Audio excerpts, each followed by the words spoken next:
So, lots of shared values and some shared differences. We're not going to talk only about Keystone.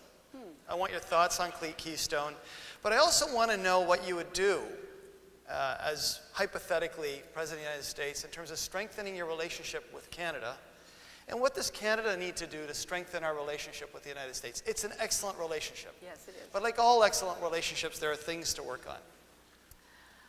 Well, you know, I think that's true in any good relationship. It doesn't mean that you reach a status of good and you quit. I mean, you have to keep working on it every day, whether it's a marriage or a parenting or a business relationship, whatever it might be.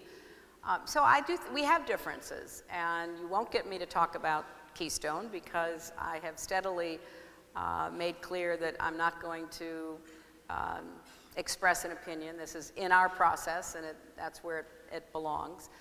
But I do think that there are lots of ways we can enhance our cooperation. I mentioned one in my remarks, the hydroelectricity from Manitoba connecting up across the border with clean energy on our side. I think there's a lot that we can be doing and exploring to see how we can try to figure out a way how to power the future, and maybe uniquely across our border in ways that not only will be good for the economy and good for our environment, but exportable ideas around the world. So I do think that we should have more people-to-people and institutional connections. Our governments are very close, very good partners.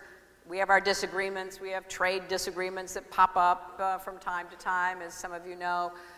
But by and large, we have a very productive government-to-government ongoing dialogue.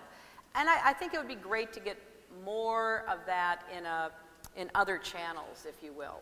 Energy producers, both conventional and clean energy producers, health experts. I mean, one of the areas that I would hope we could go beyond is once we really thickened our cooperation between us, I think we should look to the south and really look at all of North America. We've done some good work, Canada, the United States, and Mexico, in looking for ways to enhance cooperation among us, and I think we should accelerate that. I personally believe that North America, and even beyond that, the Western Hemisphere, holds tremendous opportunities that would put us in a very strong position going forward in this century, regardless of what happens in Asia, Africa, Europe. But that requires a lot more people-to-people work, a lot more understanding between institutions and industries. So I think our governments are on very strong footing. As I say, we disagree, and we have occasional eruptions of those disagreements, but by and large, we're very cooperative. But I'd like to see us do even more than we're doing right now.